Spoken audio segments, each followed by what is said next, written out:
Good morning, everyone. My name is Kim. It is Friday. Wow, it's already June 11th.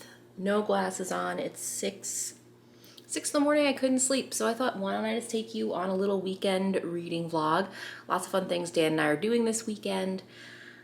We plan on finishing the Little Free Library, which this might serve as the intro to that vlog series or that vlog. I haven't figured out if I'm breaking up the Little Free Library versus my reading weekend. But yeah, so two books I'm in the middle of reading right now. One is I almost called this The Billionaire Vinegar, probably because they're very similar in topics. This is Extra Virginity, The Sublime and Scandalous World of Olive Oil by Tom Mueller. And this is about the corruption behind olive oil, especially the claim of 100% extra virgin olive oil. I'm about halfway through. The last 20 to 30 pages are citations, which means it's very well researched, and I'm enjoying it so far.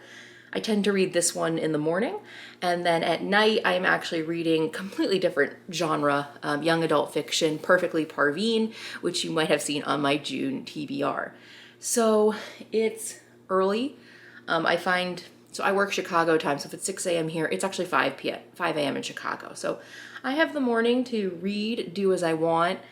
I tend to have mornings free now more than evenings because by the time Dan and I finish work, it's 6, 7 o'clock here. We work out, we eat dinner, not as much downtime. So it's an adjustment, but yeah, I'll get reading and then check in with you guys a little bit later and give you an update on how I'm thinking about the book, how I'm feeling, but also any other bookish excursions that might be happening this weekend. And yes, I normally do wear glasses. It's just in the morning. I can read without my glasses on. They're more for distance and for staring at a computer, so I try to take them off every once in a while to relax my eyes, and then I read. So it might be counterproductive, but who knows?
Hey guys, it's almost midnight, and I realized I've been talking to my camera thinking I was recording, and I wasn't.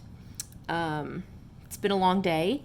We have a national sales meeting next week for work. It's been very stressful. Someone close to me just lost his mom this morning from a stroke, and it hits really close to home. It hits you differently because you know that pain really well. I went to therapy. I rallied my friends. We pulled money. We sent food because that's what I remember. I remember no one wanted to cook. Well, my little sister loves to cook, so she was cooking as a coping mechanism through all of it. But it was also nice to wake up in the morning and have bagels because somebody was kind enough to deliver bagels for us. So I'm trying to do the same for my friend all weekend. So after work, Dan and I worked out, took a shower, got some dinner. And then I got really motivated and wanted to start editing. So let me show you guys one sec. Apparently I lost all my audio from this clip, but I am in the middle of finishing up my moving vlog, which went live Saturday the 12th. So yeah, end of day one. Good morning. It's about 6:24 on a Saturday. Which, yes, I wish I could sleep in more sometimes, but my body just wakes up. I also have to be up early because I was exporting a video for my Saturday vlog, and I still need to upload it to YouTube, and it might actually take a while. So I figure while it's uploading, I will get back to reading Extra Virginity. And let's see, it's Saturday. What else do I have to do today? I have to pack a couple orders for Read It and Eat, and I'd love to give you guys an update on how the ice cream box is going. So we'll do that a little bit later today. Dan and I are also working on building our little free library, which will be a separate vlog, but is really exciting. So you'll probably see it around. What else do we need to do that's bookish today? I really think that's it. It's a pretty chill weekend. No guests coming over, which I think we both need. I'm just a little burnt out. Ooh, excuse me, at work. National sales meeting is a really big deal. So yeah, maybe I'll catch up on some booktube too. I'll see you guys later.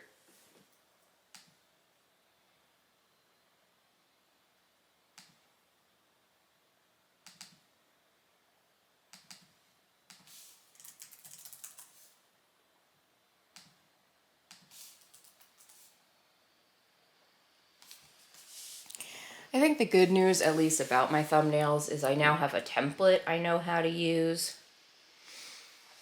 So it took a little while to build it, but I have a YouTube and an Instagram grid. Boop. So it really doesn't take that long. I just wish I remembered to take, I don't know, more stylized.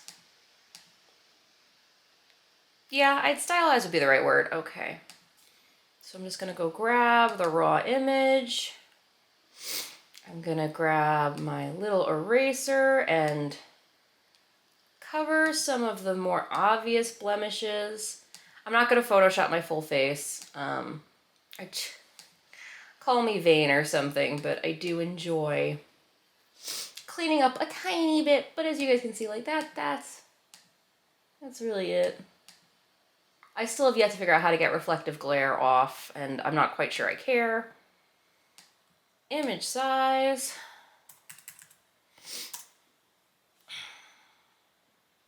Now, I wish I knew how to whiten my teeth just slightly, because I've been doing a whitening kit at home. Let me see. How to whiten teeth in Photoshop.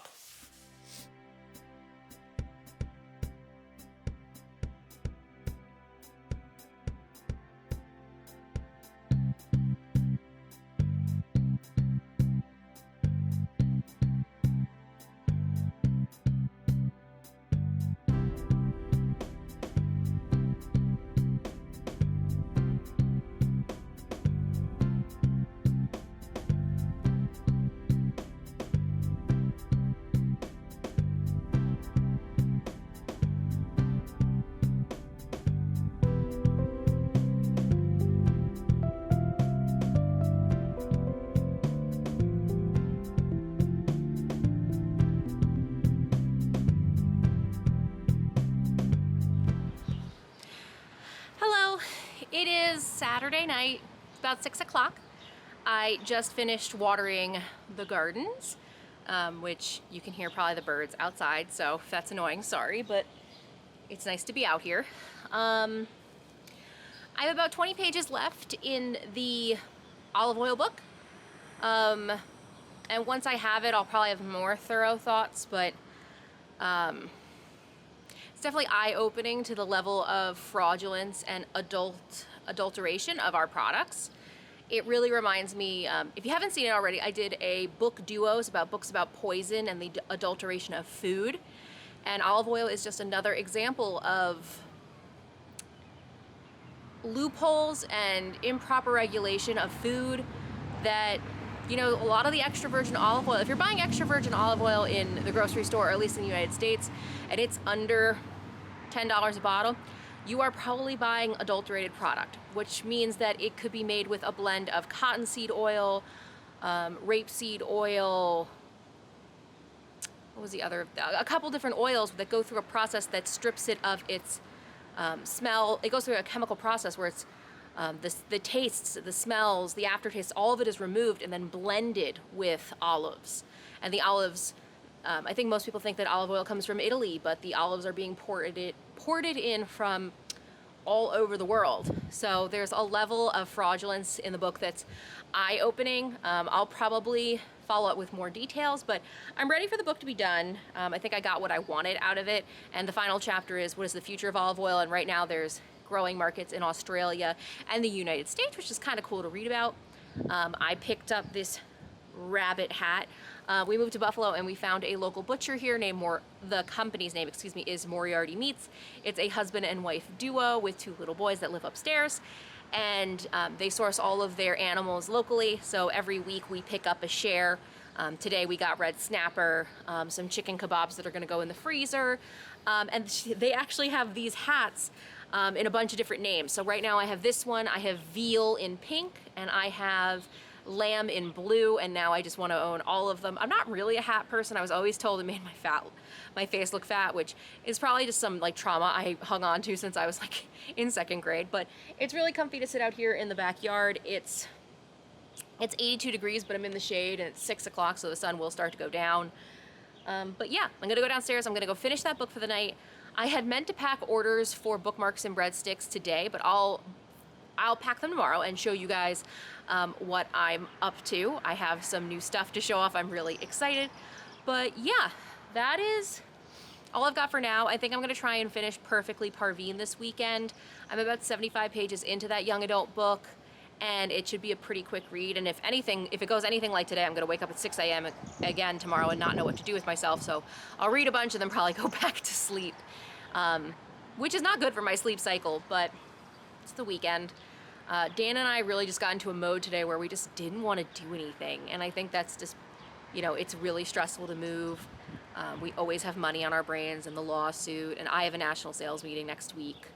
I really wanted to re-dye my hair because the dark blue has basically been stripped out to a really pale color, a pale green, like seafoam green. But the national sales meeting is this week, and I don't think anyone cares that my hair is colored. I'm just afraid if I color it at home and it looks like shit, I'm gonna be on camera for a national sales meeting, so I might wait another weekend. But yeah, other than that, I think we're good. I'm gonna check in with my friend again today, see how he's holding up. This morning, my friends, we helped pay for breakfast. So breakfast got sent to his dad's house and to his house. They both got like bagels and donuts and coffee and cream cheese. What I remember about the days after my dad died was that it was nice to have food that you could pick at throughout the day, and that it would become brunch or dinner. Like you could eat a bagel whenever you want, or it becomes the bread for future sandwiches or something like that. So hopefully that worked out well for him today, and I will probably send lunch tomorrow. So we sent food Friday, we've sent food today, we'll send food Sunday, and that should probably deplete all the funds that we gathered as friends. But still 3 days worth of meals for 2 different locations. And I'm not saying all this because I want like a medal. I just remember how helpful it was for me, and I would want that for somebody else. If I had the means, which I do, and my friends are helping, we're all doing it together, I should say. I'm just coordinating. I'm the one on DoorDash. Like, I'm not doing anything that special. I'm just DoorDashing it and picking delivery times, but I really appreciated it when people did that for me, so I wanted to pay it forward, I guess. Gosh, I could sit out here all night. It's so calm. But I have 18 pages left of that book, and if I don't finish today, I'm gonna be pissed. Oh, and earlier today, I met with the ladies of Feasting Females, because we are planning a readathon in August, so you heard it here first. Feasting Females is hosting the book buffet, and it is going to be a readathon all about food writing and culinary nonfiction, but we are welcoming books, fiction books about food as well. There will be tons of videos leading up to it, announcement videos, TBRs, sprints, a live show, and a group read. We're going to be reading Anthony Bourdain's Kitchen Confidential. I am so excited. One of my biggest goals of year 2 on BookTube was to collaborate more, and the fact that there's a readathon all about food that we're creating is just like a dream come true. So I'm telling you guys now so that you can plan ahead to August and read along with us and participate. I really, really hope you do. But that's it for my Saturday update. I think I'm gonna go finish that book and play Civ with my friends online. And yeah, I'll see you later. Bye. Good morning. It is Sunday. It's about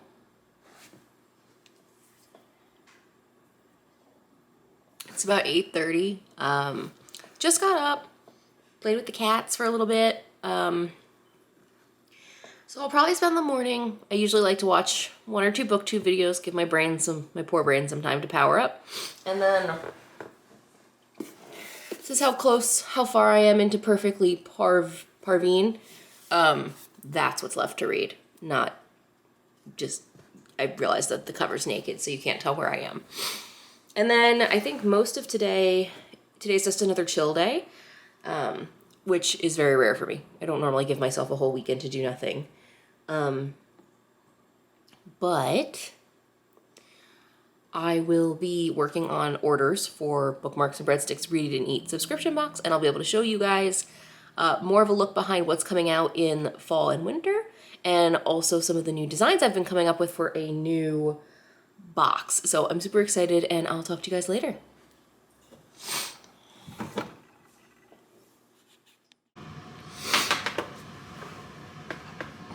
There we go. So I just finished Perfectly Parveen, and oh my god, I'm gonna start crying. Olivia wrote this when the Muslim ban started, and her acknowledgments at the end are when the Muslim ban finished.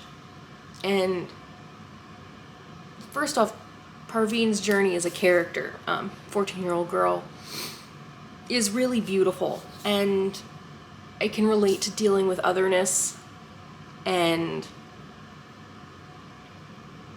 having really good friendships. And I mean, everyone makes mistakes in high school, and growing into yourself and having your own confidence, and putting aside like the young adult tropes of it, which I loved very much. I loved her decision at the end. You know, she is going to decide what boy she wants to be with, etc. I don't want to spoil it, but I really liked the ending, which was a little bit of a divergent away from the traditional tropes in YA. But this book is hard because it's hard for me. I am white presenting. I'm hardly ever looked at funny or etc. I mean, my last name is Bizzotti. I have been stopped in the airport. 9/11 happened when I was in the 6th grade. But I've always gotten by, and I've always had this weird, tremendous guilt that my dad would get stopped more than me, or more than my sisters, or my mom. And when the Muslim ban happened in 2017, my dad was in Iran visiting family, and I remember being so scared that he would get detained or not be let back. And it worked out just fine because my dad is a U.S. citizen. He had a U.S. passport and an Iranian passport, so he would just show the passport that caused the least amount of problems, if you understand what I mean. And I didn't expect the book to affect me the way it does. I think it's just frustrating. First off, what happened was horrible. And it hurt a lot of people and a lot of families. And it also hurts to be on the other side of it, when all I've wanted my entire life is to go to Iran and meet my family. And I always wanted to go with my dad. And I don't get that opportunity anymore. And I'm jealous that Parveen, even though Sunday school sounds like a drag, but she got to go to Sunday school and learn Farsi, and I'm trying to do it remotely, you know, when I'm in my 30s, and it's just different. It's harder when you're a little older. But the pain of trying to understand how to get, not feeling Persian enough, but something Parveen deals with, hits really close to home, because I can only read a little, I can only write a little, I can only speak a little in Farsi. I was excited because I could understand the sayings, the Fanglish, which is Farsi English, and I loved that Olivia translated it for people. So I was like, I know what that means, I know what that means. And my dad would have been so proud of me that I could understand the basic conversations in here. So yeah, it makes me miss him a hell of a lot right now. But I wanted to give you guys my honest reaction, and please, please, please go pick up this book, and please support diverse authors and diverse voices. I want more people to understand what it's like to be Persian American and what it's like to grow up in a time when the Muslim ban existed, and it's like what it's like to be in the 6th grade when 9/11 happened, and then to be in your 30s and have the Muslim ban happen and just be constantly concerned about family that you don't even have an opportunity to meet. I have no idea how I'm supposed to get a visa. And in this book, the reverse is happening. They're getting a family visa for Parveen's aunt, Sarah, who is in Iran and is trying to come to America. I'm on a similar journey where I'm trying to get a Iranian visa so I can go visit my family. So yeah, this book is great. It really hit close to home. I'm in the group message, like I've mentioned before, I'm in an Instagram chat with a Instagram group DMs with the author, so I just sent her some messages, and I know I think I just sat in, what time is it? It's 11, so I just finished it in like 2-3 hours, which is fine. It's young adult, it's an easy read, good on the eyes. Anyway, Perfectly Parveen by Olivia Abathi. I should know how to pronounce Persian last names. Abathi. And it's really great, and I really, really hope you guys pick it up. Yeah.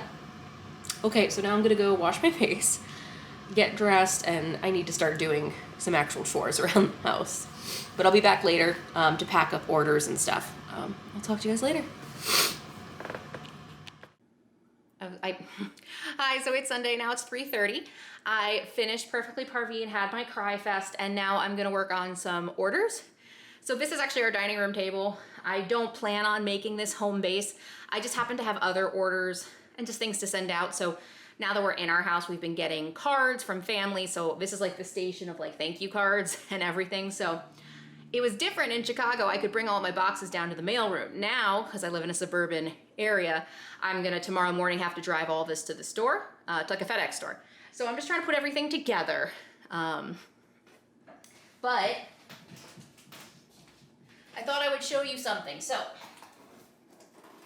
this is the current size of the Read It and Eat box. It's pretty big, and I've been finding I've had to stuff a lot of tissue paper in it, so the book and whatever I put in it doesn't move around. So I designed a new smaller box that has Toasty on it, so much less space for things to move around, and these will start rolling out with the fall boxes. I need to use what inventory I still have so I don't take a loss. But yeah, I'm always constantly, I realize you can't see me. I'm always constantly trying to improve my designs and improve what's good for the environment. So this box only costs $2.72 to manufacture and is made from recycled materials, or at least that's what I'm trying to do. That box over there was $6 a unit. So it's also helping me have a more successful business. So if you guys have other feedback about this Read It and Eat box, let me know. But how cute is it? Toasties everywhere. I also think it's gonna be a little bit easier for people to hold and unbox too. I'm talking to you, Rosie. Anyway, let's get to packing.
Well, there you go. My 5 orders are ready.